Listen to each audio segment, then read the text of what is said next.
Бүгін Алихан Бөкейхан университетінде бизнесті қорғау бойынша форум өтті. Жиында аймақтың бизнесін дамыту, бұл салада кездесетін кейбір түйткілді мәселелерді шешу жолдары қарастырылды. Іс-шараға аймақтың шағын және орта бизнес өкілдері қатысты.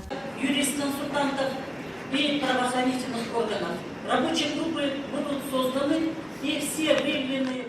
Қазіргі уақытта Абай облысы кәсіпкерлерінің өңірлік кеңесі құрылмағандықтан, Атамекен ұлттық кәсіпкерлер палатасы басшылығының тапсырмасымен форумда Шығыс Қазақстан облысы кәсіпкерлер палатасы директорының орынбасары Әлия Мұқашева модератор рөлін атқарды. Хозяйство пассажирского транспорта и автомобильных дорог, государственных закупок, координация занятости социальных программ, сельского хозяйства и земельных отношений. Кездесу ашық микрофон форматында өтті. Әр кәсіпкер кезек бойынша шығып, өзін толғандырған сауалға жауап алды. Енді біздің құқығымыз дейміз бе, мына заң бойынша мемлекет алдында бізге деген жауапкершілік бар ғой. Сол заңды тезірек жүзеге асырсақ, содан кейін үлкен форум жасасақ, себебі басқа қалалардың бәрінде әлеуметтік кәсіпкерлік тақырыбы құзырлы органдар бәрі білет, үлкен қолдау. Бізде Семейде ғана кішкене ақсақтап жүрміз. Енді облыс болдық, соны тезірек қолға алып, комиссиямызды құрып, реестрімізді құрып, жұмыс жасасақ деген ниеттеміз. Алдағы уақытта мұндай форум аймағымызда 90 сайын облыс прокурорының қатысуымен өтеді.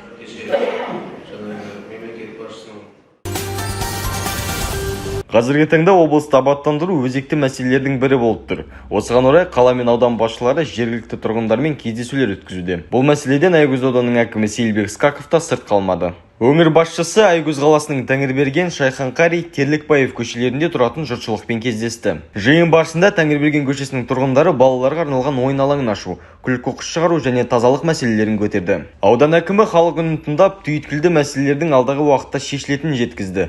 Өз сөзінде өңір басшысы аталған көше тұрғындарына тазалық мекемесімен келісімшартқа отыру керектігін айтты.